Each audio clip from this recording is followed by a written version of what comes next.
papers in Belgrade until 10:30 tonight. And we will start with Mark from ITV Central.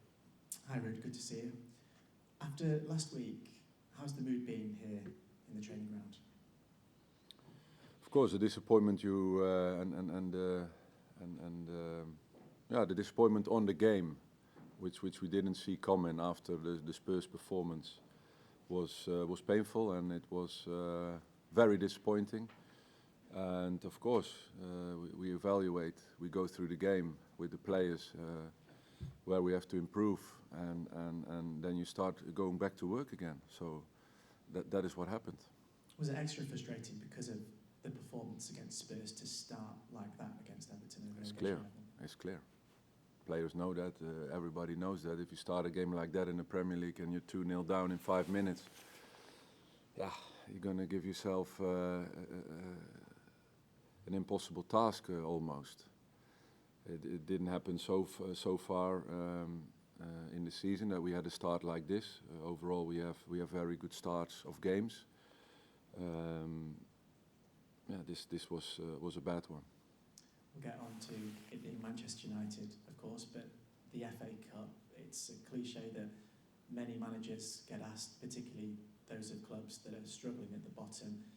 But the FA Cup coming up this point of the season for you, when you are needing points in the Premier League, is it a distraction? Is it welcome? It's always welcome. And we have time enough to recover. We had time enough to prepare the game. So we're going absolutely do everything possible to be at our best, and it's never a distraction. You know, the FA Cup, to represent, to be represented in this cup is a privilege. We want to show what we're about in a fantastic away game at Old Trafford. So, yeah, it's more than welcome. These games on a Friday night is a dream for every player to play there. Having played in the FA Cup yourself, and of course won it, can it kickstart a season as well if you get a positive result and a good run? Every game you do well and perform, you can add something to it, and the game that doesn't go well, you recover. So you see it also after Spurs. You win, and then all of a sudden, it's not a guarantee you keep winning. So when you lose a game, we lost 7 in a row. It's not a guarantee you lose. So we won Spurs. So being a professional, you're dealing with that every game, and you get on with it and start with a clean mind and focus for the next one. It's what it's about. And a return to Old Trafford for yourself, but in the other dugout, I believe at the time when you left recently, you said that you were hurt by how things had ended. How's it going to feel for you going back to Old Trafford now?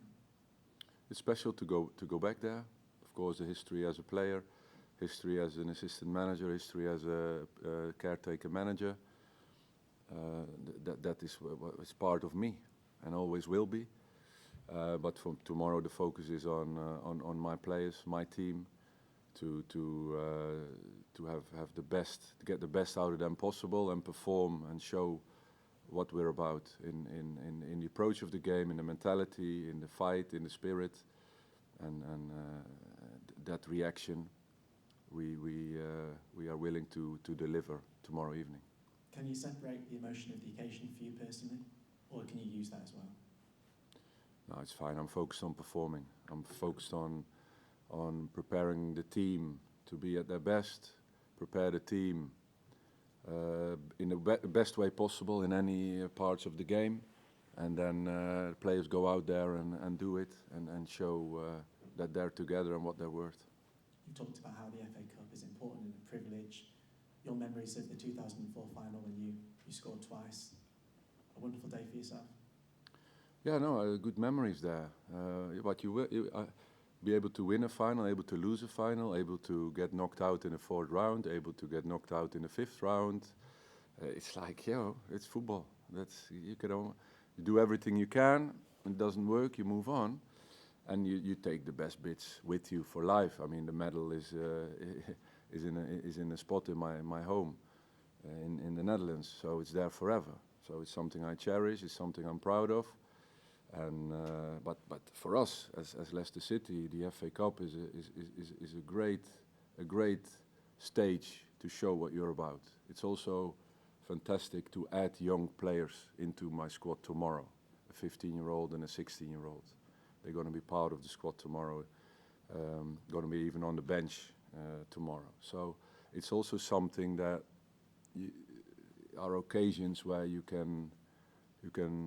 These things can also happen and opportunities for players. Thanks, Ruud. Good luck. Thanks. Thanks. We'll go to Owen from BBC Radio Leicester. Hi Ruud, good to see you. You talked there about the 15 and 16-year-old. I mean, one of those many people might assume would be Jeremy Monga, who has... Good guess, yeah. Jeremy Monga, they have names, the 15-year-old and the 16-year-old. So the 15-year-old is called Jeremy Monga and the 16-year-old is called Jake Evans. They'll be part of the squad tomorrow. You've spoken about those two players before, I think Jake last week and Jeremy as well. How important to be able to give players like that coming through the academy that kind of pathway and that vision as to what they will be able to go on to achieve and achieve it now as well as being part of the squad? Of course, I mean, the moment I came, I've always worked from the Netherlands. Of course, it's a country where you develop players, and in the Eredivisie, you sign them on to other teams in the Premier League or the other bigger leagues. So in my time in PSV, it was great to be part of the development of Cody Gakpo, Noni Madueke, Xavi Simons, Jared Brandwaite, Johan Bakayoko, Ismail Saibari. It's fantastic. As a manager, working with these lads, learning them the trade of what it's like to be a professional, what's the lifestyle about, what is the approach, what's the mindset, and then you talk about things on the pitch, develop them as players and as human beings. So same here. First thing I did was looking at the under 21s, the under 18s, join them in for regular first team training, get an idea of them. Yeah, it's not only looking outside to strengthen. Of course, there's a great academy here, and I look inside to strengthen. And when players are good enough, the age doesn't matter to me, and they can help the squad and the team. Just finally on these two players, I know you said before that Jeremy Monga has the attention of the footballing world, I think was your phrase a few weeks ago. Yeah. Is having them involved in games like this and proving there is a pathway from academy to 21s to the first team a good way of convincing them that their future should be at Leicester City? I think it's what it's about. I think a talent decides on his pathway, what's best for the player, which pathway. And this club is a great pathway for young talents to get first team training, first team football in the Premier League at that age. You know, there are not many clubs who can offer that. Looking at your availability for the squad tomorrow, Wilfred Ndidi, how is he doing? Wilfred is fine. He had a great week of training last week and this week, and he'll be part of the squad tomorrow. Any fresh injuries ahead of the game tomorrow? No, well, there's a couple with some light injuries, so they will be assessed today, see if they can travel or not. But there's a couple, 2 or 3 with some light injuries that are doubtful for tomorrow, and you will see tomorrow later on when we announce the squad. This is the first time we've spoken to you since the end of the January transfer window, something I'm sure you were pleased to have ended. Were you disappointed in the end that the club weren't able to bring in any more players on top of Wio Koulibaly, who joined earlier in the window? I think it's not a question of being disappointed or happy, it's a question of reality. And it's clear where the club stands and what the reality is of the club in this moment, where we have to deal with. The opportunities and restrictions go hand in hand, and we had to deal with this. Of course, I said to you before, we need strength. We need to strengthen. We need to impact the team with impact players. We weren't able to get them. Simple fact. Because of the balance of opportunity and restrictions, that is the reality. We tried, but as I said, the focus was on impact players, strengthen the squad, and we did with Wio Koulibaly. We were able to strengthen. but other possibilities weren't possible. People, fans, media will wonder whether something maybe changed during the transfer window. When we spoke in December, you said that there was money to spend, and then obviously there was the sale of Tom Cannon and Hamza Chowdhury leaving on loan. Yeah. Was there something that changed, or was it that the money perhaps raised from the sale of Tom Cannon wasn't enough to, like you say, impact the squad? Yeah, the conversations in November before I joined the club were clear. Of course, then you enter a process together where you prepare the window and the figures and everything is presented to you. I was part of that along the way, and the idea was that there were certain possibilities, but when really the numbers came on the table, it turned out to be different, and we had to reassess, look at the possibilities within that framework, and well, the only thing, of course, the addition is Koulibaly, and we go on with this squad. And just finally from me, Ruud, you have played and won a lot of games at Old Trafford as a player and scored a lot of goals as well. What is the key to getting a result there tomorrow night? It's not only at Old Trafford. I mean, we've seen in the spell that I've been here now for 8 or 9 weeks, we've shown that what we're capable of. In big spells during games, we reach a high level in off the ball, on the ball, but the consistency is still failing. And you can also see it from game to game. When you see the Spurs performance as a whole, you see a certain level that we can reach as a team, and a week later, it's nowhere near that. So consistency is the word. Consistency, it's not a button you can switch on or off. Consistency is work, is lifestyle, is mindset, is using everything within this beautiful building to become a better football player, and that's what I'm working on. These standards, they have to be raised. Every day, the day-to-day standards have to improve to become more consistent. And that is my job, and that is what my standards were as a player and as a current manager, as a person, how I see professional football, how you should live that on and off the pitch. And I'm sharing that every day with my players and all the staff here. And those standards are part of me, is my DNA, and every day I'm telling everybody, okay, this is not the standard, or yes, this is the standard. And if we can all live to those standards, I think we can become more consistent. But it's not something that from 8 to 9 weeks that you can change that so far. We have still time, and I believe that we can do that. Ruud, thank you very much. Best of luck tomorrow. Thank you. Thanks, so we'll go to Charlie from QZ. You're good? Okay, next we'll go to Gail at Sky. Ruud, you talked about reassessing the possibilities. Sorry, Gail. No, can't. Just get the mic back to you. I can hear her, but Yeah. Just for the all right. guys in the system. You talked about reassessing the possibilities in this transfer window. Yes. How much tougher then does it make your job of keeping this side in the Premier League, and how confident are you you've got enough in there to do that? Yeah, first question is clear.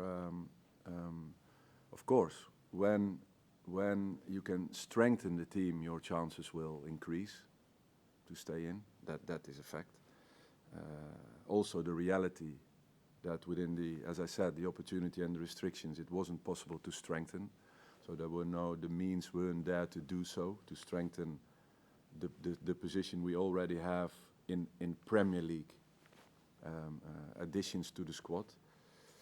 So it wasn't possible. Also, the loans from England were blocked because we have already 2 Premiership loans.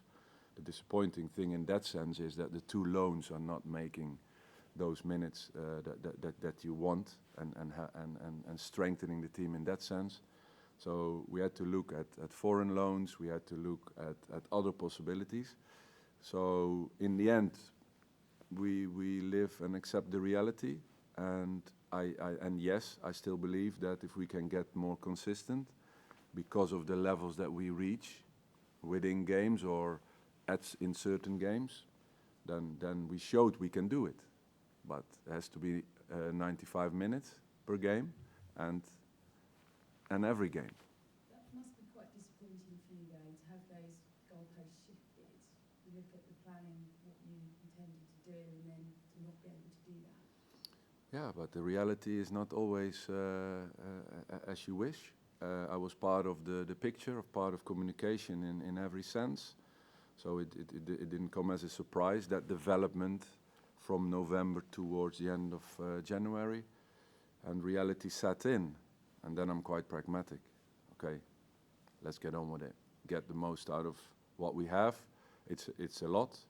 There's young talents, you know. If you can't get players in from the outside, we bring them up from the inside with talents.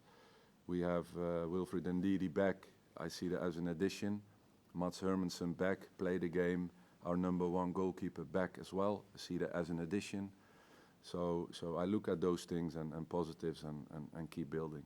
You talked about the pain of having to leave Manchester United when obviously Ruud took over.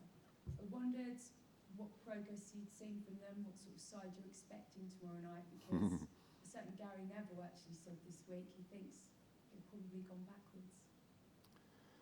Yeah, you know, I'm so happy that I don't have to analyze the Manchester United squad at the moment. I have enough work to do with my own. Well, you do. because you're I playing leave tomorrow that night. I leave that to Ruben. Of course, we analyze them as well and see where the possibilities are for us and where we have to be careful with. I know the players, I know the squad inside out, and that's what my focus is for me.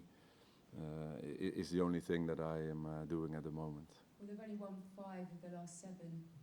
Sorry, they've lost 5 of their last 7 at Old Trafford. So you go there with confidence, and I'm not sure you'd have maybe thought that a few months ago.